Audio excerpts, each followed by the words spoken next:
Hello hello.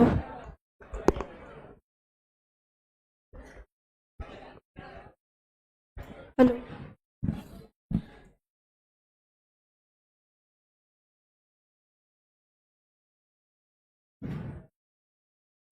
1 minute बचो just.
Hello. Very good evening to all of you. थोड़ा सा please शांत हो जाओगे क्या आयुष? आप आयुष हो? कौन बुला रहा है इसको? हाँ, कौन है पवन सिंह? कौन है? आप बुला रहे हो उसको? याद आ रही है इसकी? याद आ रही है आयुष की?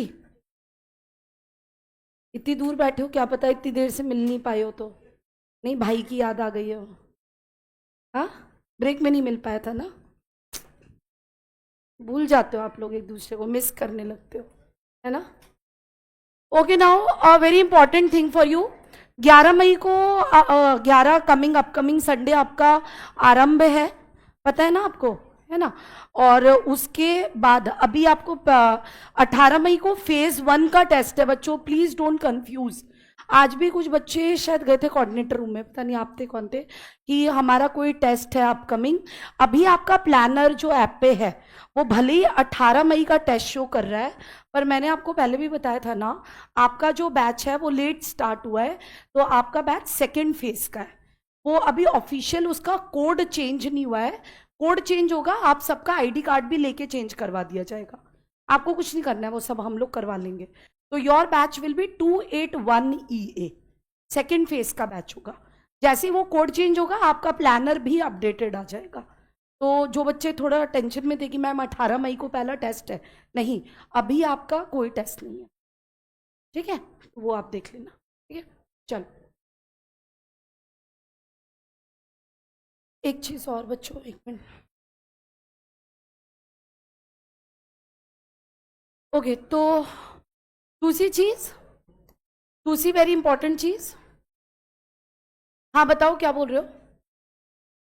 क्या पूछ रहे हो? बताओ, बताओ, कुछ पूछ रहे हो? तो कल हम लोग क्या पढ़ रहे थे? बोन लिखा था आप लोगों ने?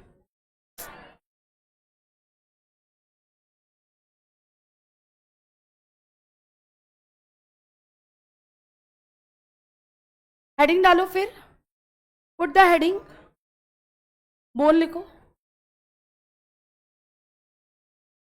29 पे करने का मतलब है ऐसी? इतनी बड़ी आपकी क्लास है, आप कोई वेंटिलेशन देख रहे हो क्लास में? हाँ, उन क्या सर कर देते हैं, कोई और कर देता है? मैंने फिर कर दिया, जैसे वो करेंगे मैं फिर कर दूंगी। चलो लिखो, राइट डाउन बोन। ये सब चलता रहता है ना। चलो बोन लिखो बच्चों। कार्टिलेज पूरा हो गया था, वो सब लिख लिया था आपने, आउटर ईयर जॉइंट और। चलो, हेडिंग डालो bone, please put the heading bone. और वेरी सॉरी बच्चों, थोड़ा सा ना मेरा फोन आज रिंगिंग पे रखा है मैंने, क्योंकि कुछ बच्चे आए हुए हमारे इस साल के अपियरिंग वाले, तो अगर कोई दिक्कत होगी ना तो इसलिए मेरा रिंगिंग पे है फोन। तो चलो, ओके नाउ, इससे आपको एक चीज पता चल रही है, कि ये जो यहाँ लाइन लिखी हुई है ये मेरे लिए भी वो है कि mobile phone during the class नहीं होना चाहिए यूज़। इसलिए मैं आपको पहले ही सॉरी बोल दे रही हूँ कि रिंगिंग पे, बिकॉज ऑफिशियल इमरजेंसी है इसलिए। ठीक है, सेम कंडीशन आपके लिए भी लगती है, same thing for you also. ठीक है, चलो तो बोन में लिखो। कल लिखवाया था ना आपको कुछ कुछ, हार्ड, नॉन प्लायबल। एक मिनट, मैंने लिखवाया था या नहीं, बस हाँ या नहीं चाहिए मेरे को। ठीक, तो लिखो बस इतना सा answer. The descriptive MCQ type question आता है आपका, यस नो 1 2 3 4 1 वर्ड में आंसर। डिस्क्रिप्टिव ऐसे नहीं लिखना अब आपको, ठीक है, एकदम टू द पॉइंट बात। मैम नहीं लिखवाया, लिख लो। ठीक है, लिखो, राइट डाउन। पहले बताओ सॉलिड है या नहीं है, ये भी सॉलिड है, so write down solid. Matrix के बारे में पहले हेडिंग डाल दो मैट्रिक्स, बोन में पहले हेडिंग डाल दो मैट्रिक्स, मैट्रिक्स।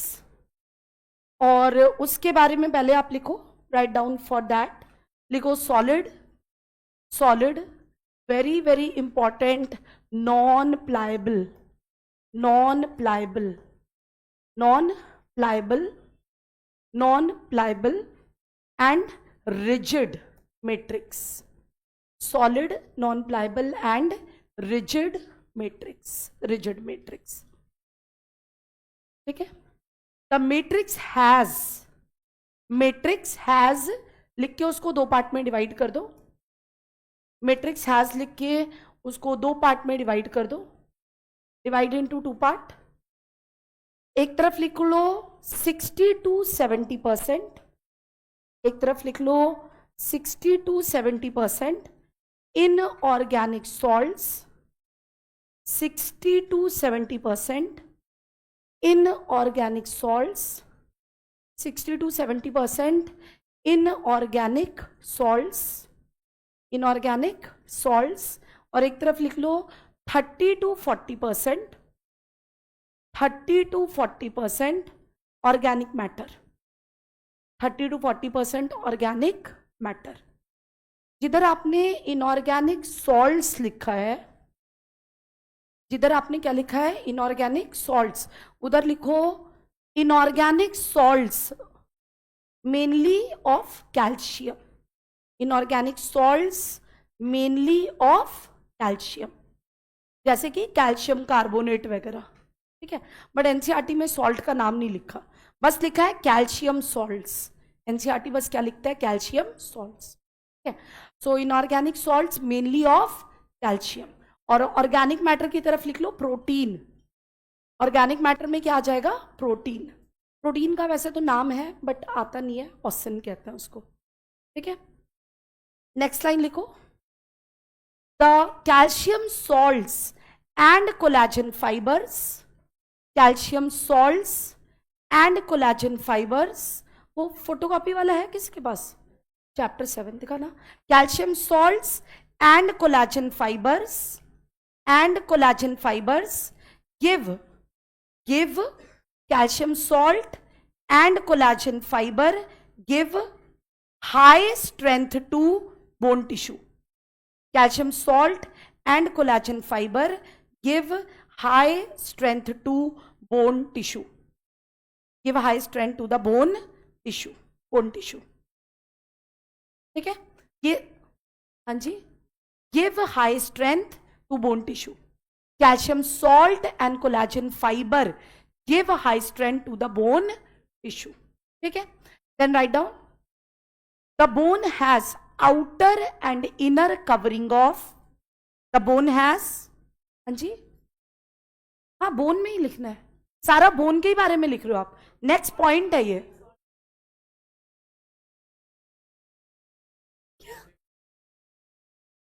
नहीं मैट्रिक्स लिख लिया ना आपने, अब इसके बाद का पॉइंट लिखो ना आगे। यार आप लोग एकदम पता है, मैट्रिक्स लिखे ऐसे, फिर यहां लिखे इनऑर्गेनिक सॉल्ट, फिर यहां लिखे प्रोटीन, फिर इसके बाद नेक्स्ट पॉइंट लिखे कि स्ट्रेंथ क्यों होता है, फिर उसके बाद नेक्स्ट पॉइंट लिखो ना यहाँ पे ऐसे ऐसे। इतना स्पून फीडिंग, इतना तो पता होना चाहिए कि कैसे किसके बाद क्या लिखना है। नहीं, एक बात बताओ, मैं जब बोलूंगी कि it has outer and inner covering of periosteum, ये मैट्रिक्स के बारे में बता रही हूं। It has outer and inner covering of periosteum, ये मैट्रिक्स के बारे में है। ये अपने आप समझने वाली बात नहीं है। ये पूछोगे कि मैम मैट्रिक्स में लिखे कि नहीं, मैं आपको बोलूंगी कि bone cells are called osteocyte, ये मैट्रिक्स के बारे में बता रही हूं मैं। किसके बारे में बता रही हूं? फिर इतना तो समझोगे ना। और मैं बता रही हूं 11th स्टैंडर्ड आपको धीरे धीरे नोट्स लिखना सीखना है। नोट्स लिखना क्या करना है? सीखना है। क्योंकि एक बेसिक सी चीज देखो, आपने जब पढ़ाई शुरू की होगी, आप ए ऐसे लिखते होगे, ऐसे ही मम्मी कर देती होंगी, फिर आप ऐसे लिखते होगे, इसको ऐसे लिखना सीखा होगा आपने। उसका नेक्स्ट स्टेप आपको ये दे दिया गया होगा, और फिर आपने इतनी बड़ी बड़ी लाइन ऐसे ज्वाइन की होगी। उसका नेक्स्ट स्टेप डॉट ही हटा दिया, फिर आपने पूरा ऐसे लिखना शुरू किया। तो ये प्रोग्रेस हुआ कि नहीं हुआ? तो बचपन में 1 2 3 4.1 ए स्पेलिंग CELL ऐसे लिखते थे।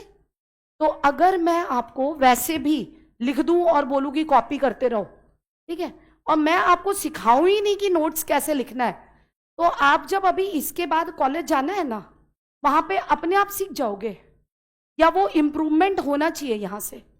आप जैसे 5th 6th में पढ़ते थे वैसे 9th 10th में पढ़ते हो, इम्प्रूवमेंट हुआ ना।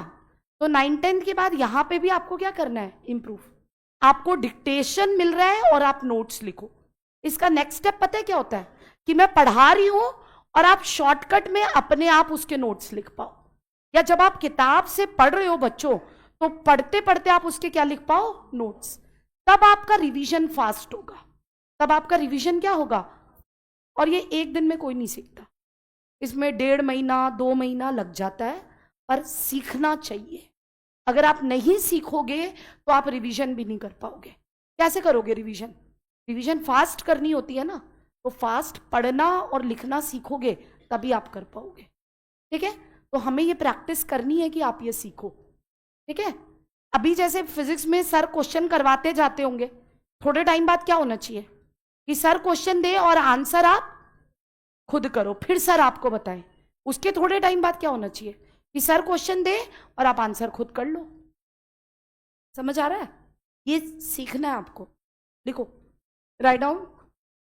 It has, bone has a outer and inner covering of, bone has a outer and inner covering of, जो टफ वर्ड्स हैं मैं लिख दे रही हूं यहां पे।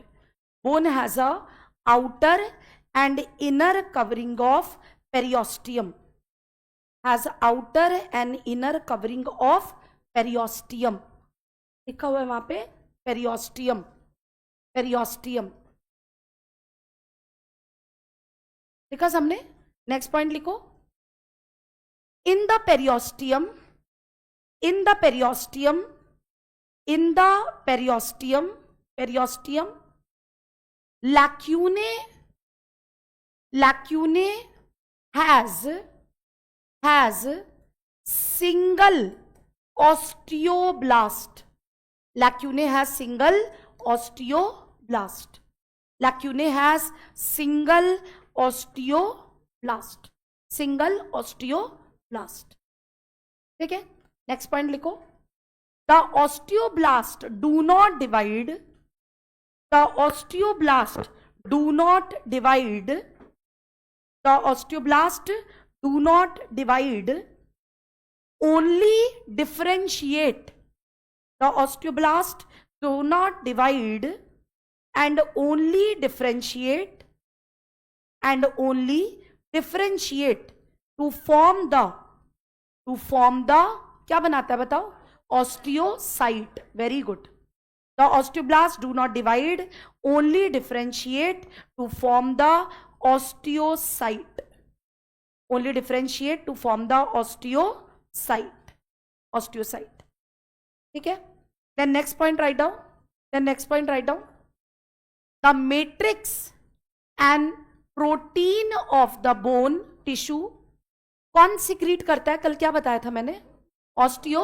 ब्लास्ट करता है ना। कार्टिलेज के केस में कौन करता है बच्चों?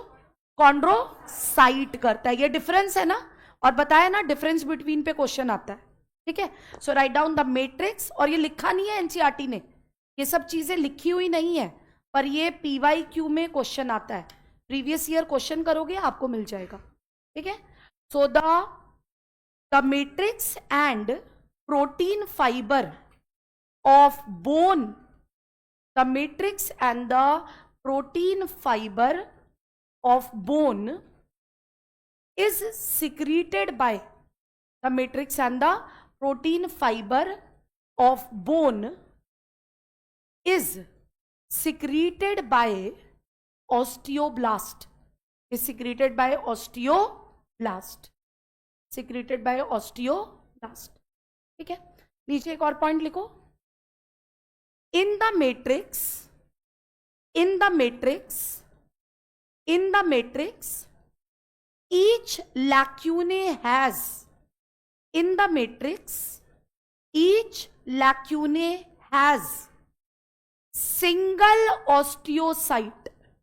In the matrix, each lacunae has, each lacunae has single osteocyte, single osteocyte, ठीक है। Then next point, write down the matrix of the bone, the matrix of the bone is deposited in concentric rings, the matrix of the bone is deposited, याद है ना concentric ring कल बना के दिखाया था ना, the matrix of the bone is deposited in concentric ring called as, क्या कहते हैं आप उसको? Lamella. The matrix of the bone is deposited in concentric ring called as lamella, lamella, ठीक है। तो ये सारे पॉइंट्स किसके बारे में हो गए आपके? Matrix, periosteum plus osteoblast and the osteocyte. अच्छा अब एक बात बताओ, अगर बोन का डिसऑर्डर हो गया, ठीक है, तो बोन डिस्ट्रॉय होना स्टार्ट होगा, कौन सा सेल करेगा? Osteo, very good answer. यहां पे आप क्या लगा दोगे? ठीक है, लिख लो osteoclast, osteoclast are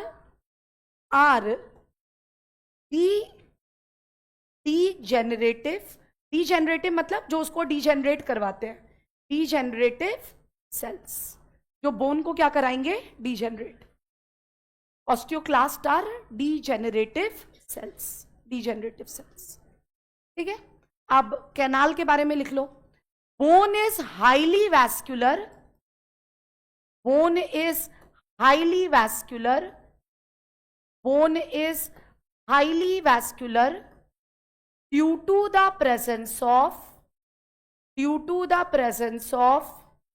longitudinal, bone is highly vascular due to the presence of longitudinal Haversian canal, bone is highly vascular due to the presence of longitudinal Haversian canal, longitudinal Haversian canal,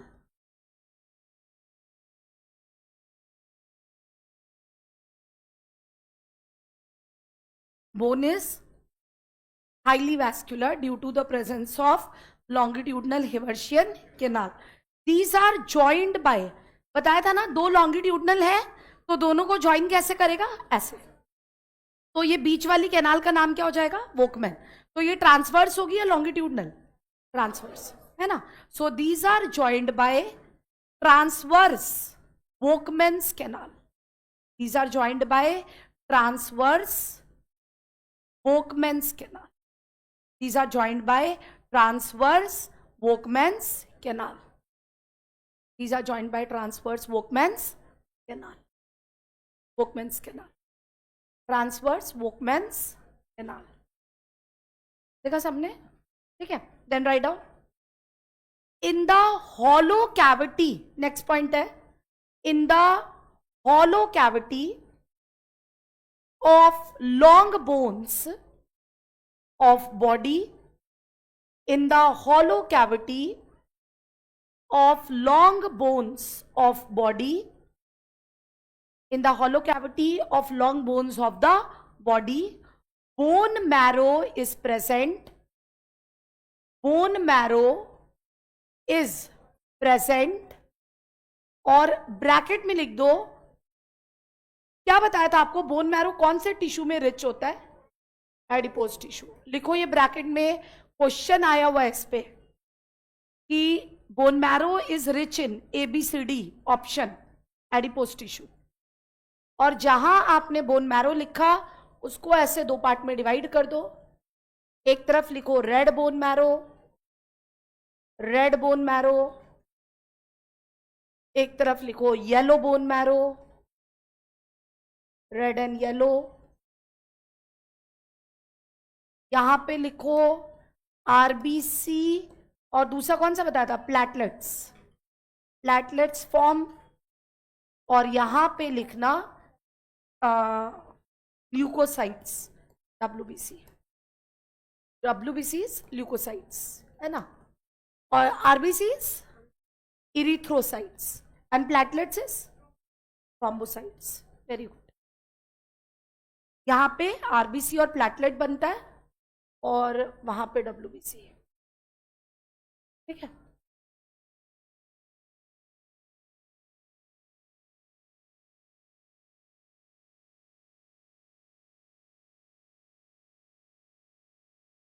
done.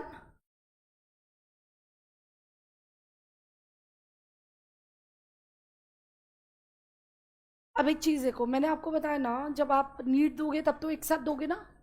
तो आपका 12th का एक chapter है बच्चों, human health and disease. उसमें line लिखी हुई है जो यहाँ पे बोन से कनेक्टेड है. उसमें लिखा हुआ है ना कि कई ह्यूमन हेल्थ एंड डिजीज में ड्रग्स के बारे में भी है. ड्रग्स मतलब कि drugs doesn't only mean the harmful drug. जो मेडिसिन हम खाते हैं, पैरासिटामोल या पेन किलर, वो भी एक तरह का क्या है? ड्रग है ना. ड्रग मतलब केमिकल्स जो कि हम अदर देन बॉडी केमिकल ले रहे हैं. They can be harmful, they can be useful. Antibiotics are also drugs and cocaine, heroin is also drug. One can be useful, one can be harmful. ठीक है. तो जब आप वो चैप्टर पढ़ोगे ना 12th का, वहाँ पे बोन से रिलेटेड एक पॉइंट है तो आपको यहाँ पे बताना है मेरे को, कि वहाँ पढ़ोगे तो आपको याद आएगा. लॉन्ग बोन्स जो होती है ना बॉडी की, the long bones of the body, जैसे कि लिम्स के बोन्स आपके, ये प्यूबर्ट अडोलेसेंस से लेके till the end of adolescence 18 से 19 साल तक इनका इलोंगेशन होता है. इनका क्या होता है? इलोंगेशन. उसी से हमारी हाइट बढ़ती है. 18-19 साल के बाद हाइट बढ़नी क्यों बंद हो जाती है? क्योंकि लॉन्ग बोन्स पे जहां पे ग्रोथ सेंटर होता है, जहां सेल डिवीजन होता है, वो पार्ट क्या हो जाता है? वहां सेल डिवीजन होना बंद हो जाता है. तो वहां पे ना एक लाइन लिखी हुई है कि कई ऐसे ड्रग्स होते हैं जिनको स्टेरॉइडल ड्रग्स कहते हैं. जैसे कई बार होता है ना कि अडोलेसेंस में 15-16 साल में बच्चों को थोड़ा क्रेज हो जाता है कि they should start body building, और इस तरह के वो लिखा हुआ है वहाँ पे, है ना. तो they start going to do heavy weight exercises, या इस तरह के स्टेरॉइड्स होते हैं, कुछ हार्मोनल ड्रग्स होते हैं, वो उनको बोला जाता है कि आप लीजिए, क्योंकि वो बॉडी बिल्डिंग में हेल्प करते हैं. बट वहाँ लिखा हुआ है ना कि इस तरह के अगर हार्मोनल ड्रग्स अगर बिफोर अडोलेसेंस बच्चा लेना शुरू कर देता है ना, तो ये जो ग्रोथ सेंटर होता है, ये जो एंड्स है ना लॉन्ग बोन्स के, इनको क्या कहते हैं? Growth centre. और वहां पे इसका नाम लिखा हुआ है, तो आपको ये नाम याद रखना है. इसको एपीफाइसिस कहते हैं. लॉन्ग बोन जो भी आपके बॉडी की है, जैसे हाथ पैर के बोन्स, उन सबका ये जो एंड पार्ट है ना, इसको क्या कहते हैं? एपीफाइसिस. इसी एपीफाइसिस एरिया में सेल डिवीजन होता है, जिससे कि लॉन्ग बोन की लेंथ बढ़ती है, और लॉन्ग बोन की लेंथ बढ़ेगी तो हमारी भी हाइट बढ़ेगी. तो जब बच्चा टाइम से पहले, अडोलेसेंस से पहले इस तरह की ड्रग्स लेना शुरू करता है ना, तो लिखा हुआ है closure of the growth centre और epiphysis of the long bone. Time से पहले अगर इस तरह के स्टेरॉयडल ड्रग्स बॉडी में जाते हैं तो एपिफाइसिस या ग्रोथ सेंटर पे सेल डिवीजन को क्या करते हैं, बंद। तो उससे उस बच्चे की हाइट क्या हो जाएगी, स्टंटेड। स्टंटेड मतलब जितना हो सकता है पॉसिबिलिटी वो ग्रो करना चाहिए था, मान लो 6'1" होनी चाहिए थी हाइट, तो 5'10" रह जाएगी। 5'10" होनी चाहिए थी, हो सकता है 5'6" रह जाएगी। ठीक है, तो वहां पे आपको वो वर्ड मिलेगा बच्चों, which is called as the epiphysis और द ग्रोथ सेंटर। अब जब आपका नीट का पेपर आता है ना, तो ऐसे तो आता नहीं है structural organisation in tissue 2 question यहां से दे दिए, human health and disease 2 question, वो तो पूरा एक साथ आता है, 11 12 एक साथ। यहां पे तो बोन में एपिफाइसिस कहीं मेंशन नहीं है, पर मान लो आपका क्वेश्चन आ गया कि the growth centre of the long bone is called as, इसका क्वेश्चन मानोगे कि ये बोन का क्वेश्चन आया है या ये ह्यूमन हेल्थ एंड डिजीज का, किसी का भी मान सकते हो। ठीक है, क्योंकि वहां पे तो लिखा है 12th की बुक में कि ग्रोथ सेंटर जो होता है उसको क्या कहते हैं, एपिफाइसिस। ये सिर्फ किस में होता है, long bones of the body में, it is only there in the long bones of the body. तो ये आपको पता होना चाहिए। इसी लॉन्ग बोन्स में सेल डिवीजन होता है जो कि अडोलेसेंस में 11-12 साल से लेके 18-19 साल तक हाइट इलोंगेशन में क्या करता है, हेल्प करता है। ठीक है, लिख लो इस पॉइंट को, write down. In the long bones, in the long bones, bone marrow वाला पॉइंट हो गया ना सबका। In the long bones, in the long bones growth centre, growth centre slash epiphyseal end, epiphysis लिख लो या एपिफाइसियल एंड लिख सकते हो, क्योंकि एंड पे आता है ना, तो एपिफाइसियल एंड भी बोलते हैं इसको। ग्रोथ सेंटर और epiphyseal end is present, is present in the long bones of the body. The growth centre और epiphyseal end, epiphyseal end slash epiphysis, epiphyseal end भी कहते हैं और एपिफाइसिस भी कहते हैं, is present, which helps in elongation, elongation or which helps in elongation or increase in height, which helps in elongation or increase in height, increase in height of the person, which helps in elongation or increase in height of the person। ठीक है, याद रहेगा ये 12th तक, 12th का second last topic है ये। आप इसको पढ़ोगे 2026 के अगस्त में। ठीक है, आपको याद रह सकता है अगर आप इसको रिवाइज करो तो। ठीक है, ये आपको करना है। तो that is all about the bone. अब बोन के जो फंक्शंस है ना, वैसे मैं आपको पहले भी लिखवा चुकी हूँ, दोबारा नहीं लिखेंगे, बता देती हूँ बस, आपको पहले ही लिखवा दिया स्केलेटल कनेक्टिव टिश्यू में। बोन्स का प्राइमरी फंक्शन है सॉफ्ट ऑर्गन्स को प्रोटेक्ट करना। Bone can also be called as a calcium reserve, क्योंकि बॉडी में अगर कैल्शियम की कमी है तो बॉडी बोन को ही रिजॉर्व करने लगती है, वहीं से कैल्शियम निकाल के ब्लड में डाल देगी। ठीक है, अनदर फंक्शन, बोन बॉडी के स्केलेटल मसल्स के साथ मूवमेंट एंड लोकोमोशन में क्या करता है, हेल्प करता है। एंड ऑब्वियसली जैसे हमारे लिम्स है, लेग्स है ना हमारे, they also serve as a weight bearing function. जब हम खड़े होते हैं तो हमारा बॉडी वेट कहाँ जाता है, लिम्स पे ही जाता है। तो ये आप बोल सकते हो ना कि जो हमारे लिम्ब के बोन्स है, they also serve the weight bearing function of the body, weight bearing function of the body. ठीक है, यही एनसीईआरटी ने फंक्शंस लिखे हुए हैं। और क्या बोलते हैं, बोन बॉडी का लास्ट फंक्शन क्या बनाता है, last function endoskeleton, structural framework.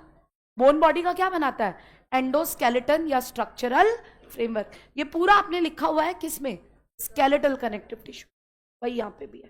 ठीक है, बस एक ये वेट बेयरिंग वाला नहीं लिखा था, ये लिखना चाहते हो तो लिख लो, the limb bones act as the weight bearing function. So this finishes up your connective tissue finish क्यों बोल रही हूँ? क्योंकि फ्लूइड कनेक्टिव टिश्यू आपको इस चैप्टर में नहीं पढ़ना। कहाँ पे पढ़ना है? बॉडी फ्लूइड सर्कुलेशन में, ठीक है। The limb bones serve the weight bearing function. Limb bones serve as weight bearing function. Body का स्ट्रक्चरल फ्रेमवर्क बनाता है। ये सब आपको लिखवा चुकी हूं मैं, दोबारा लिखने का कोई मतलब नहीं है।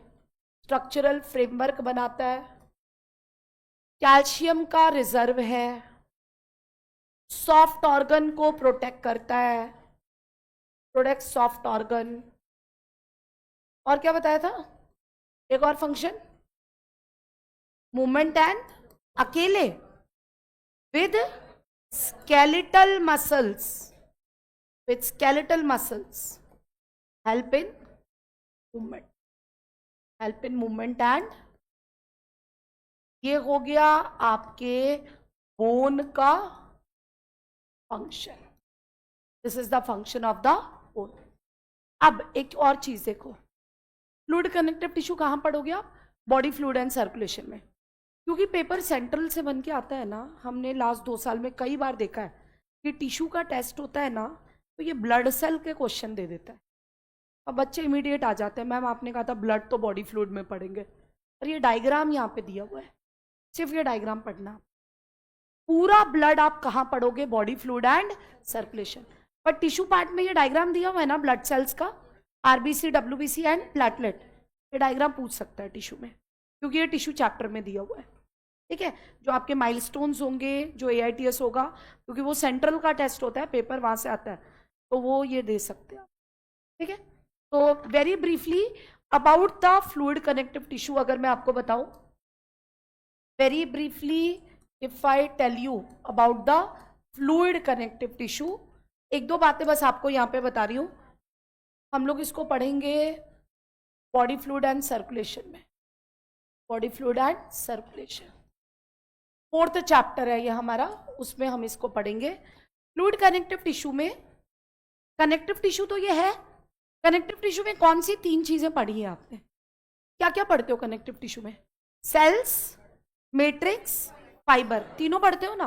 बट आप देखो, फ्लूइड कनेक्टिव टिश्यू में आता है blood and lymph, blood and lymph, and इसमें सेल्स है, इसमें मैट्रिक्स या ग्राउंड सब्सटेंस भी है, मैट्रिक्स या ग्राउंड सब्सटेंस भी है, ठीक है। बट फाइबर्स एब्सेंट है। फाइबर्स क्या है? एब्सेंट है। फाइबर्स बनते हैं, पर ब्लड जब क्लॉट करता है, ब्लड क्या करेगा? क्लॉट। अगर फाइबर बन गए, मैकेनिज्म है, पूरा एक मैकेनिज्म आप पढ़ोगे कि कैसे ब्लड के मैट्रिक्स में फाइबर बन जाता है। फाइबर मतलब किसका? फाइबर, प्रोटीन का। अगर प्रोटीन के इनसॉल्युबल फाइबर्स बन गए तो मतलब कि ब्लड क्या कर गया? ब्लड क्या कर गया? क्लॉट। और उसी को कहते हैं क्लॉटिंग मैकेनिज्म। तो आप पढ़ोगे बॉडी फ्लूइड एंड सर्कुलेशन में कि कैसे ब्लड में फाइबर बनते हैं। क्योंकि अगर पहले से ब्लड में प्रोटीन फाइबर होगा, जो इनसॉल्युबल फाइबर होगा, तो वो ब्लड को फ्लो करने में क्या होगी? प्रॉब्लम होगी, ठीक है। तो अगर फाइबर बन जाएगा तो वो फ्लो करना बंद कर देगा, क्लॉट कर जाएगा, ठीक है। वो आप बाद में पढ़ोगे। तो आपका क्वेश्चन आएगा only connective tissue in which the fibres are not present, तो that is the fluid connective tissue लिखा होगा, या ब्लड लिम्फ, ठीक है। अब अगर मैं लिम्फ के बारे में तो पूरा वहीं पढ़ना है, ब्लड की पर्टिकुलरली ब्रीफली बात करूं, ब्लड की मैट्रिक्स को क्या कहते हैं आप? प्लाज्मा। ब्लड की मैट्रिक्स का ही नाम क्या होता है? प्लाज्मा। ये ब्लड का, टिश्यू का 55% पार्ट बनाता है। टिश्यू का कितना पार्ट बनाता है? 55%, ठीक है। अब स्केलेटल कनेक्टिव टिश्यू सॉलिड था ना, ये क्या है? फ्लूइड। पता है क्यों? इसका जो ये मैट्रिक्स है ना, इसका 92% पार्ट पानी है। इसका 92% पार्ट क्या है? तो जब 92% पार्ट किसी चीज का पानी होगा तो वो तो फ्लो ही करेगा ना, और उसमें जो सेल है वो भी क्या करेंगे? फ्लो करेंगे। तो जब फ्लो कर रहे हैं तो फ्लूइड है। Something which flows is fluid, ठीक है। तो matrix part is called plasma, जो कि फ्लो करती है, और साथ में फ्लो करते हैं ब्लड कॉर्पसेल्स। ठीक है, अब आप बोलोगे मैम आप ब्लड सेल्स क्यों नहीं लिख दे रहे, है ना, ज्यादा सिंपल होता। क्योंकि आप आगे जा, किसी को पता है इसका आंसर? ब्लड में मैं ब्लड सेल्स क्यों नहीं लिख दे रही हूं, मैं लिख रही हूं फॉर्म्ड एलिमेंट्स ऑफ ब्लड। इतना कॉम्प्लिकेटेड मेरे को लिखने की क्या जरूरत है? या ब्लड सेल क्यों नहीं लिख रही, ब्लड कॉर्पोसेल्स क्यों लिख दे रही हूं? वाई? क्या बच्चा, क्या हो गया इन बेचारों को? इनके नाम के आगे सेल नहीं लगा हुआ है? गलती हो गई कोई? हाँ, कोई गलती हुई है इनसे क्या? ये एलिमेंट है मतलब रेड ब्लड एलिमेंट लिख दो इसको, रेड ब्लड सेल हटा के एलिमेंट लिख दूं, सेल है कि नहीं है तो एलिमेंट लिख दूं। अपनी बात को प्रूफ करो, आप क्यों बोल रहे हो? नहीं तो मैं कैसे आपकी बात मानूंगी? मैं बोलूंगी तो अभी प्रूफ हो जाएगा, तो आपकी बात को मैं मानू, प्रूफ करो उसको। क्यों मैं इसको सेल नहीं बोल रही, फॉर्म्ड एलिमेंट ऑफ ब्लड क्यों बोल रही हूं? हाँ जी बच्चा, बहुत सारा एलिमेंट मिलके बना। एक बात बताओ, ये सेल लिखा है कि नहीं लिखा? ब्लड सेल लिखा है कि नहीं? Red blood cell, blood cell है जो रेड कलर का है।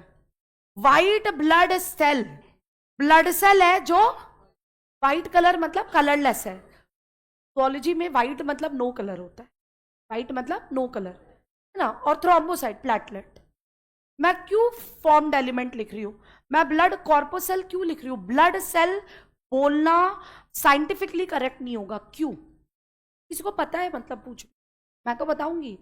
आई डोंट एक्सपेक्ट ऑल्सो कि आपको पता हो, पर कई बार बच्चे 9th-10th में पढ़ते हैं थोड़ा सा आगे का, तो इसलिए मैं पूछ। पढ़ा आपने? नहीं पढ़ा, मैं बता देती हूँ। रेड ब्लड सेल है बच्चों, व्हाइट ब्लड सेल भी व्हाइट ब्लड सेल है। Thrombocyte is not a cell, thrombocyte cell है ही नहीं। Thrombocyte is not a cell, ये सेल नहीं है, ये सेल का एक टुकड़ा है। ये सेल का एक क्या है? टुकड़ा, जो टूट जाता है, वो टूटा हुआ टुकड़ा थ्रोम्बोसाइट है।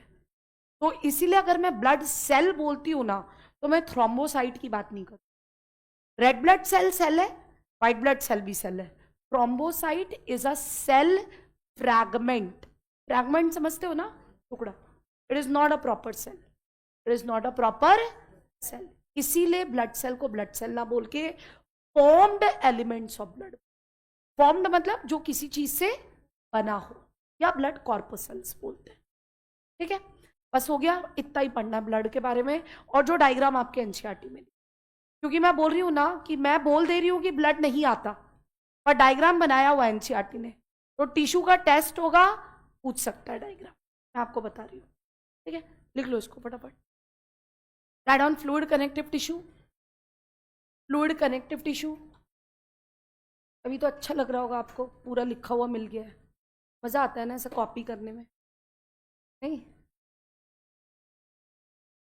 भी मज़ा आ रहा है, बट बाद में सीखोगे तो अच्छा रहेगा आपके लिए। Right on fluid connective tissue लिख लो, उसमें सेल्स हैं, मैट्रिक्स एंड ग्राउंड सब्सटेंस है, बट फाइबर्स एब्सेंट है। फाइबर होगा तो वो क्लॉट करेगा, matrix cell fibre absent.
Fibre absent, फिर ब्लड और लिम्फ लिख लो, मैट्रिक्स लिख लो, प्लाज्मा 55%, ब्लड कॉर्पसल कितना परसेंट हो गया? 45%। अरे ये 55 है ना, तो 45 बचा ना, एकदम ही मैथ्स बिल्कुल सुपर हो गई है। हाँ, डॉक्टर बन पैसे ही नहीं गिन पाएगा अपने, 1000 की जगह 500 ही रुपये ले रहा है।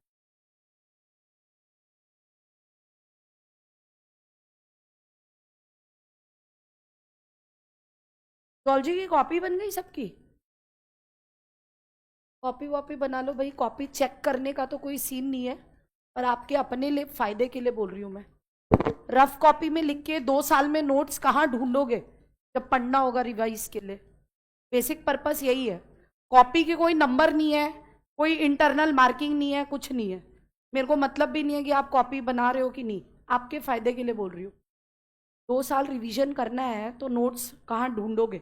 रफ कॉपी में से तो नहीं पढ़ पाओगे, बाकी आपकी मर्जी है। इस बार कितने बच्चों ने नीट दिया था? 22 लाख। तो डॉक्टर जो बनना चाहते हैं उनकी कमी नहीं है ना? कमी है। गवर्नमेंट सीट्स है 80,000, गवर्नमेंट कॉलेज की सीट्स कितनी है? 80,000। बच्चे कितने दे रहे हैं? आपको लगता है कि कॉपी नहीं बनाओ तो फर्क पड़ रहा है कि डॉक्टर की कमी हो जाएगी देश में? आप नहीं पढ़ रहे तो कोई दिक्कत नहीं है, उस सीट के लिए कोई और जरूर पढ़ रहा है ना? आपकी मर्जी, आप उस सीट को लेना चाहते हो कि नहीं।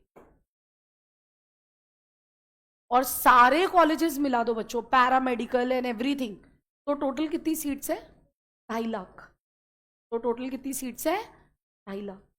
22 लाख बच्चे अपियरिंग एंड 2.5 लाख सीट्स, है ना? देखो कैसा है। Done all of you now? Connective tissue खत्म हो गया बच्चों, अब आपका पढ़ेंगे मस्कुलर। आपका जो पहला टेस्ट होगा ना, मतलब आगे जब भी होगा, वो मस्कुलर टिश्यू तक ही सिलेबस है, मैं अभी आपको बता दे रही हूँ।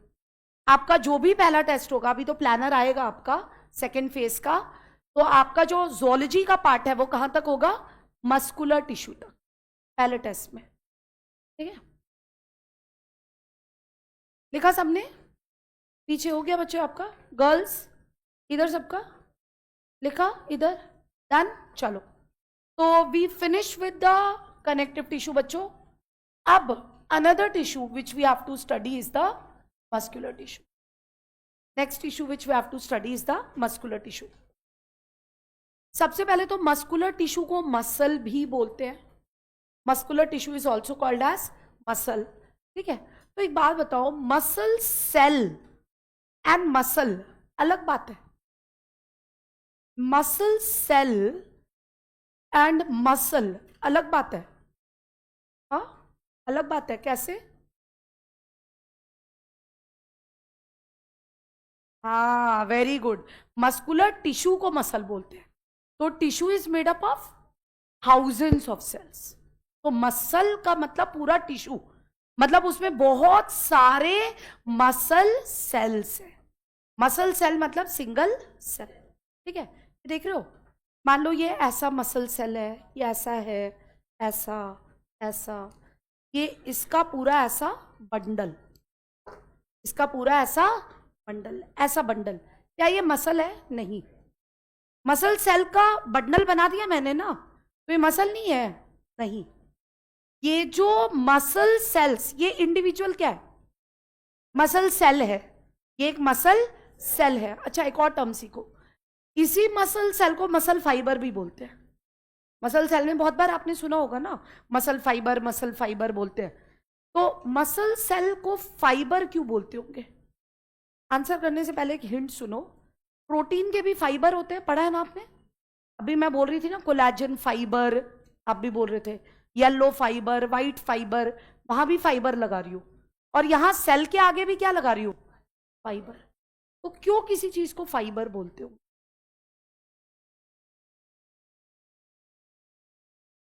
क्या होता है? लॉन्ग, स्ट्रेट की कोई जरूरत नहीं है, long. Very good, long. Anything which is long and elongated can be called as fibre. Long and elongated, protein, haemoglobin fibre बोलते हो? हीमोग्लोबिन का फाइबर है, क्योंकि हीमोग्लोबिन भी तो प्रोटीन है। कोलेजन प्रोटीन है, कोलेजन फाइबर बोलते हो? हाँ। हीमोग्लोबिन फाइबर बोलते हो? नहीं, क्योंकि हीमोग्लोबिन ऐसा होता है, हीमोग्लोबिन ऐसा होता है, ये लॉन्ग एंड इलोंगेटेड है नहीं, पर कोलेजन ऐसा होता है। ये न्यूरॉन में बताऊंगी, ठीक है? तो ये क्या है आपका, दिस इज योर कोलेजन का fibre, but this is haemoglobin. ये हीमोग्लोबिन का फाइबर नहीं है, because it is not long and elongated, ठीक है? अब आप देखो, मैं 3 तरह का मसल सेल आपको बना के दिखा रही हूं बच्चों। वन इज दिस, ये 3 तरह के अलग अलग मसल सेल्स हैं।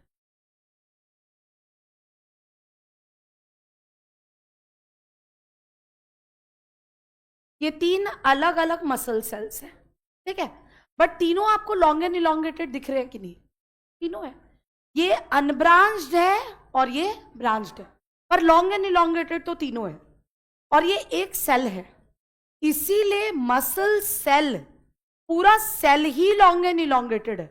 ये पूरा एक सेल है, ये पूरा एक सेल है, और पूरा सेल क्या है? Long and elongated. इसीलिए आप मसल सेल को, muscle cell is equal to muscle cell is equal to muscle fibre, ठीक है? अब ये मसल फाइबर्स है, ठीक है? मैंने इसका बंडल बना दिया। क्या बना दिया? बंडल। क्या ये मसल बन गया? नॉर्मली तो छोटी क्लास में पढ़ते थे ना कि bundle of muscle cell is called muscle, bundle of muscle cell या bundle of muscle fibre is called muscle. आप ही तो बोलते हो बहुत सारा टिश्यू एक साथ आ गया, बहुत सारा सेल एक साथ आ गया। सेल एक साथ आ गए ना, तो ये टिश्यू बन जाना चाहिए कि नहीं? तो ये मसल होना चाहिए ना, पर नहीं है ये मसल, ये नहीं है। इस पूरी चीज को ना, ये जो बंडल ऑफ मसल फाइबर है, इसको बोला जाता है बच्चों, this is called as the fascicle. ये वर्ड आपके लिए एकदम नया है। इस पूरे बंडल ऑफ मसल सेल्स को, मसल फाइबर को क्या कहते हैं? फैसिकल कहते हैं, ठीक है? अब मान लो दे दूंगी तुम्हारा। अब मान लो ये एक फैसिकल है, ये एक फैसिकल है, और ये क्या है? एक और फैसिकल है। अब ये 2 फैसिकल एक साथ आ गए, 1 3 4 ऐसे 4 5 फैसिकल एक साथ कर दिया। और कनेक्टिंग टिश्यू कौन सा है बॉडी का? कनेक्टिव टिश्यू, नाम ही कनेक्टिव है यार, वही तो बताया था। सपोर्टिंग एंड लिंकिंग टिश्यू कौन सा है बॉडी का? तो कनेक्टिव टिश्यू इसको बांध देगा। कनेक्टिव टिश्यू इसको क्या करेगा? बांध देगा। मतलब 1 fascicle, 2 fascicle, 3 fascicle, 4 fascicle, fascicle क्या हुए? बंध गए। तो अब ये पूरा क्या बना? मसल। अब ये पूरा मसल बना, ठीक है? मतलब क्या हुआ इसका बच्चों? मतलब ये हुआ कि मसल सेल जब बंडल बनाता है, तो उस बंडल को आप क्या कहते हैं? फैसिकल। और फैसिकल जब बंडल बनाता है, तो आप उसको क्या कहते हैं? समझ आया? दैट मीन्स कि बंडल ऑफ मसल सेल्स, या सेल को फाइबर भी कहते हैं, तो bundle of muscle fibres is called as fascicle, and bundle of fascicle is called as bundle of fascicle is called as muscle. ये एक्चुअली में, ये थैंक यू बच्चों, डिवाइड कर लो। ये एक्चुअली में होता है। एनसीईआरटी है किसके पास? एनसीईआरटी, प्रॉपर एनसीईआरटी 11th वाली। एनसीईआरटी में अगर आप देखोगे बच्चों, तो यहां आपको ये मिल जाएगा।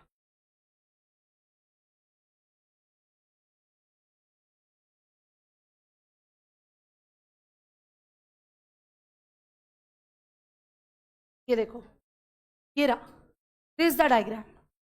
ये डायग्राम अभी आप पढ़ोगे आगे, जब ये चैप्टर आएगा तो दोबारा मसल के बारे में पढ़ना है, पर दोबारा नहीं पढ़ाते, दोबारा लिखा हुआ है बुक में पर पढ़ाती नहीं हूं, पढ़ाती यहीं पे हूं, ठीक है। यहां आप रिवाइज कर सकते हो। ये डायग्राम है, इस डायग्राम में देख रहे हो पूरा एक क्या बना हुआ है, बड़ा सा मसल। उस मसल के अंदर क्या है, fascicles. If you will see mark भी है यहाँ पे, मसल फाइबर मार्क है और यहाँ क्या लिखा है, फैसिकल। मसल बंडल, मतलब bundle of muscle fibre is fascicle, और फैसिकल के बंडल को आप क्या कहते हैं, मसल। ये डायग्राम है उसका, दिस द डायग्राम। समझ आ गया। तो आपको ये याद रखना है बच्चों, आपको ये याद रखना है बच्चों कि मसल फाइबर का बंडल फैसिकल और फैसिकल का बंडल मसल। और लास्ट बात जो याद रखनी है, ये बंडल बनाता कौन है, बांधता कौन है इसको, कनेक्टिव टिश्यू। कनेक्टिव टिश्यू, तो फैसिकल को बांधना पड़ेगा ना, तो कौन बांधेगा, कनेक्टिव टिश्यू। तो फैसिकल के अराउंड जो कनेक्टिव टिश्यू होता है ना, connective tissue surrounding the fascicle, आपको ये याद करना है बच्चों, इसको ही पेशिया कहते हैं। इसको ही क्या कहते हैं, पेशिया। ठीक है। So bundle of muscle fibre is called as fascicle, bundle of fascicle is called as muscle, and each fascicle is surrounded by, या you can say connective tissue surrounding each fascicle is called as the fascia. इसको क्या कहते हैं, fascia. ठीक है। तो this was your introduction to the muscle. अब muscle body में क्या करता है, मूवमेंट एंड लोकोमोशन। ठीक है। आपने देखा ना बच्चों, जितने भी मसल सेल्स हैं, यहाँ मैंने जितने भी मसल सेल बनाए, ये सब लॉन्ग एंड इलोंगेटेड है। ये सब के सब क्या है, लॉन्ग एंड इलोंगेटेड। ठीक है। इन सब की एक प्रॉपर्टी होती है कि जब इनको स्टिमुलस मिलता है, अब आप पूछोगे स्टिमुलस क्या है मैम, स्टिमुलस का वर्ड का मतलब होता है चेंज।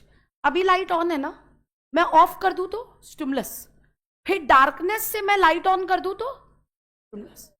आप खड़े हो, आपको कोई टच कर दे तो स्टिमुलस। अभी सब चुप है, साउंड आ जाए तो स्टिमुलस। वैसे ही बॉडी में इंटरनल स्टिमुलस भी होते हैं। स्टमक खाली है, फूड वहां पहुंच जाए तो स्टिमुलस कैन बी एक्सटर्नल और इंटरनल। स्टिमुलस वर्ड का मतलब चेंज, स्टिमुलस वर्ड का मतलब चेंज।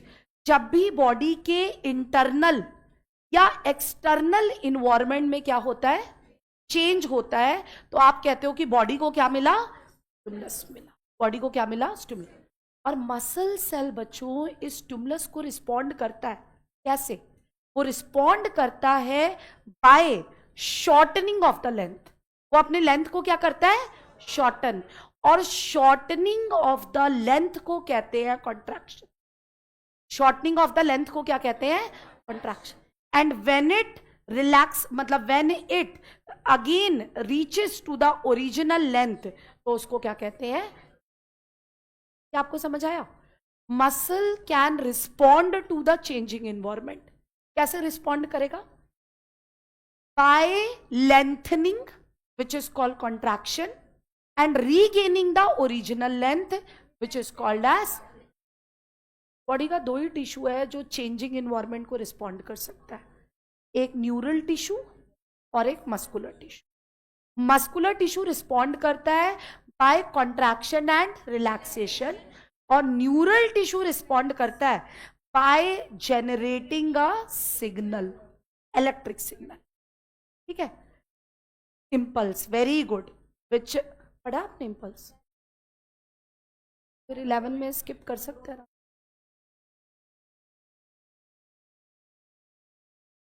पढ़ाऊं आगे। मसल सेल जो है वो रिस्पॉन्ड करता है to the changing environment slash stimulus. Changing environment की जगह क्वेश्चन में क्या लिखा सकता है, stimulus, by shortening of the length which is called contraction, and again coming back to the original length which is called as relaxation. ठीक है। अब मैंने बोला कि ये जो कॉन्ट्रैक्शन रिलैक्सेशन है ना, ये आपके मसल की स्पेशल प्रॉपर्टी, मसल सेल की स्पेशल प्रॉपर्टी। तो आप ये नहीं पूछोगे कि मैम क्यों एपिथेलियल का सेल कॉन्ट्रैक्ट नहीं करता, क्यों मैम कनेक्टिव टिश्यू का सेल कॉन्ट्रैक्ट नहीं करता। सेल का तो मैम आप बोलते हैं, आप बॉटनी में पढ़ेंगे कि बेसिक कंपोजिशन सेम ही होता है, तो ऐसा क्या इस सेल के पास है कि ये कॉन्ट्रैक्ट रिलैक्स कर पा रहा है? तो उसका, यस वेरी गुड, उसका आंसर है प्रोटीन फाइबर्स। सेल के अंदर कुछ ऐसे स्पेशल प्रोटीन फाइबर्स हैं जिनको बोला जाता है मायोफिब्रिल्स। आपको कभी भी कोई भी टर्म अगर ऐसे मिले ना बच्चों, मायो लगा हुआ, और आपको समझ ना आ रहा हो कि मायो क्या है, तो समझ जाना वो रिलेटेड टू मसल है। अगर मायो समझ ना आ रहा हो क्या है, मायोफिब्रिल, मायोसाइट, मायोपैथी, सब मायो से रिलेटेड है। सब किससे रिलेटेड है? मायो मतलब मसल, सब मसल से रिलेटेड है। समझ आ गया? तो मैंने आपको क्या कहा कि मसल सेल में स्पेशल प्रोटीन के फिलामेंट्स होते हैं जिनको कि क्या बोला जाता है? मायोफिब्रिल्स, या इनको बोल सकते हैं, क्या कर रहे हो फर्स्ट सीट पे ही बैठ के ऐसे कर रहे हो? ये मसल के बारे में पढ़ के इतना खुश क्यों जा रहे हो? मतलब हाँ, लगा आज तो डॉक्टर ही बन गए, मेरे को लग रहा है आज जाके 3-4 दवाइयां लिख दूंगा किसी के लिए। मसल पेन हो रहा है, आज दवाई लिख दूंगा।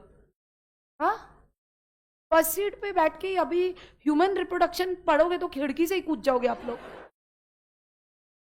मसल पढ़ के इतना खुश हो रहे हो तो ह्यूमन रिप्रोडक्शन में तो कूद जाओगे बाहर आप लोग।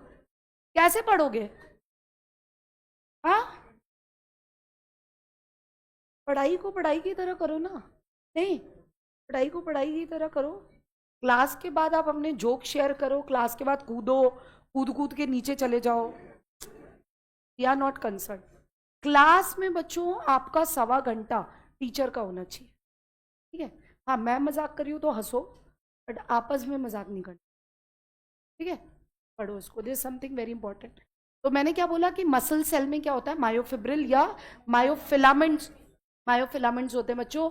एंड दीज मायोफिब्रिल और the myofilament help in the process of contraction and relax. तो अब आपको पता है ना कि एपिथेलियल का सेल या कनेक्टिव टिश्यू का सेल या न्यूरॉन, नर्व सेल क्यों कॉन्ट्रैक्ट या रिलैक्स? क्योंकि उसके पास मायोफिब्रिल, और अब इसी का एग्जाम्पशन भी पढ़ोगे जब आप आगे पढ़ोगे। जूलॉजी में हर कुछ पढ़ा देते हैं और फिर बोलते हैं कि इसका एक्सेप्शन है, मतलब हर कुछ है, होता ये है, पर बोलेंगे इससे अलग हटके। आप आगे थोड़ा पढ़ोगे कि एपिथेलियल के सेल में भी मायोफिब्रिल हो, तो वो एपिथेलियल का सेल भी क्या करेगा? जिस एपिथेलियल के सेल पे मायोफिब्रिल होगा वो cell will have the ability to contract and, ठीक है? तो that was the introduction to the muscle. आपने पढ़ा मसल सेल मसल फाइबर है क्योंकि वो लॉन्ग एंड इलॉन्गेटेड है। फिर आपने पढ़ा कि जो मसल सेल है वो किस तरह से ऑर्गेनाइज होता है, पैरेलल बंडल्स होते हैं। एनसीईआरटी के लैंग्वेज में बोलूं तो एनसीईआरटी लिखता है muscle cells in the muscle किस तरह से अरेंज है? पैरेलल एरेज, ये एनसीईआरटी का वर्ड है, पैरेलल एरेज, जिसको मैंने बोला बंडल, ठीक है? फिर मैंने आपको बोला the muscle can respond to the changing environment, जिसको स्टिमुलस कहते हैं, बाय कॉन्ट्रैक्शन एंड रिलैक्सेशन। और फिर मैंने आपको बताया कि उसमें मायोफिब्रिल से मायोफिलामेंट्स हैं जो कि हेल्प करता है कॉन्ट्रैक्शन एंड, ठीक है? इसके बाद आपको ये 3 तरह का मसल दिख रहा है, you can see 3 type of the muscle. यहीं से आप मेरे को बता सकते हो शेप कैसी है, कैसा है? लॉन्ग तो है ही, और सिलेंड्रिकल। ये कैसा है? इसको कहते हैं फ्यूजिफॉर्म। एक और नाम है इसका, spindle shape. You can call it as spindle shape, you can call it as fusiform. ये भी सिलेंड्रिकल है, this is also cylindrical, but this is branched, this is branched, ये ब्रांच्ड है। और ये जो दोनों है ये क्या है? अनब्रांच्ड है। ये दोनों अनब्रांच्ड हैं और ये क्या है? Cylindrical and branched. बाकी फिर आप डिफरेंस आगे पढ़ो, ठीक है? This was the introduction. लिखो आप फटाफट इसको, वरना फिर आप फिर लिख पे नहीं पाओगे। आज वेंसडे या ट्यूसडे है? हाँ बताओ, क्या न्यूक्लियस? न्यूक्लियस पढ़ोगे ना अभी आगे, आगे पढ़ोगे, वो डिफरेंस में आता है। न्यूक्लियस, स्टायरेशन, वो सब डिफरेंस में आता है। So write down muscular tissue और मसल, मस्कुलर टिश्यू और मसल, मस्कुलर टिश्यू और मसल लिखो उसमें।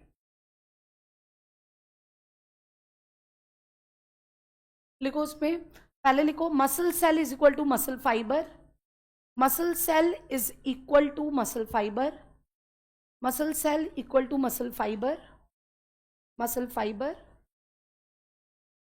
ब्रैकेट में लिख लो long and elongated, long and elongated, long and elongated, long and elongated. Next write down, next write down.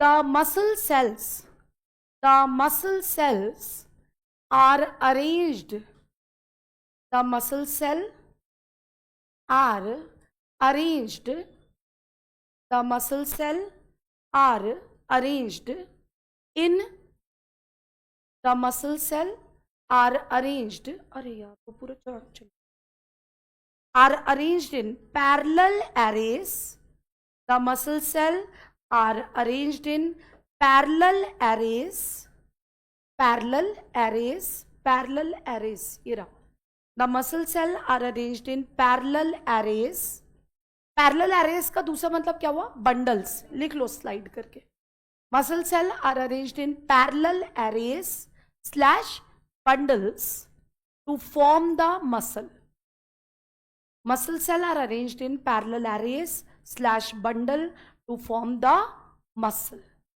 muscle cell are arranged in parallel arrays slash bundle to form the muscle, ठीक है। Next line लिखो, bundle of muscle fiber is called, bundle of muscle fiber is called, bundle of muscle fiber is called fascicle, bundle of muscle fiber is called fascicle, लिखा हुआ है ऊपर, bundle of muscle fiber is called fascicle, which is surrounded by, which is surrounded by, which is surrounded by connective tissue called as fascia. Bundle of muscle fiber is called fascicle, which is surrounded by connective tissue called as fascia. NCERT ने इसको ऐसे लिखा है, which is surrounded by tough sheath called as fascia. sheath का मतलब क्या होता है बच्चों, कवरिंग, ठीक है, मेडिकल टर्म में sheath का मतलब क्या होता है, कवरिंग, ठीक है, which is called as fascia. और नेक्स्ट लाइन में लिखो, bundle of several fascicles, bundle of several fascicles, bundle of several fascicles is called as muscle, bundle of several fascicles, several fascicles is called muscle, several fascicles is called muscle, is called muscle, ठीक है, ये हो गया। Now next write down, the muscle can respond to, the muscle can respond to changing environment, the muscle can respond to changing environment, can respond to changing environment slash stimulus, can respond to changing environment slash stimulus by दो part में divide करना उसको, contraction slash stimulus bye, और bye लिख के दो part में divide करना। दो तरह से रिस्पॉन्ड करता है, पहला रिस्पॉन्स होता है shorten in length, shorten in length, और शॉर्टन इन लेंथ को ही क्या कहते हैं आप, contraction, and regaining original length, दोबारा से अपने ओरिजिनल लेंथ पे जब आ जाता है तो दिस इज कॉल्ड एज, ये दो तरीका है जिससे कि वो रिस्पॉन्ड कर सकता है. Contraction and relaxation. Shorten in length called as contraction and regaining original length. Exactly NCERT की लैंग्वेज में बताऊं तो एनसीईआरटी ने लिखा है return to uncontracted state. Return to original length को एनसीईआरटी ने क्या लिखा है? Return to uncontracted state. Return to uncontracted state. NCERT ऐसे लिखता है. Shortening of the length is called contraction and return to the uncontracted state is called as relaxation. क्या बोलो? Return to the original length is called as relaxation. ठीक है, बस last point लिख लो. ये हो गया सबका? लिख लिया? लास्ट पॉइंट लिख लो बस. each muscle fiber has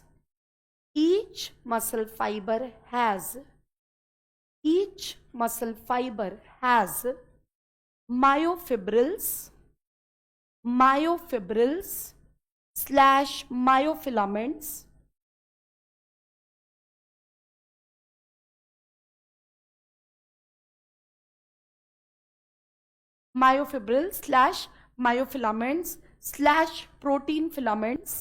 slash protein filaments which help in contraction slash relaxation. Each muscle fiber has myofibrils or myofilaments. Hello Anshu ji,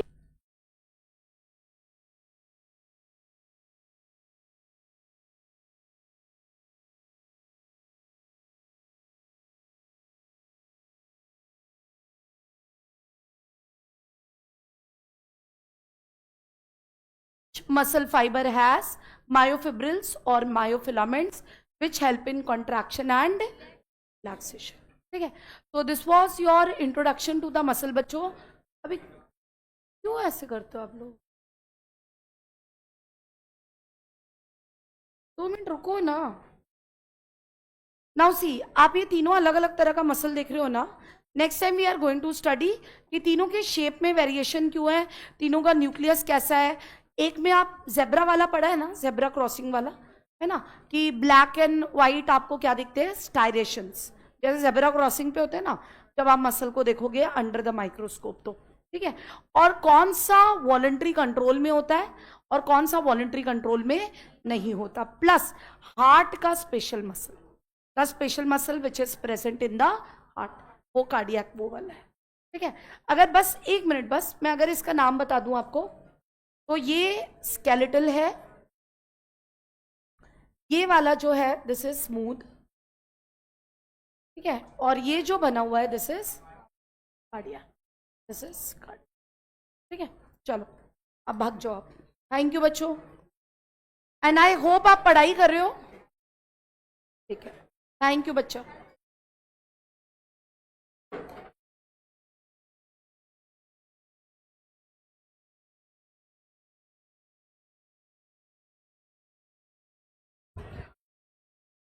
thank you बच्चों.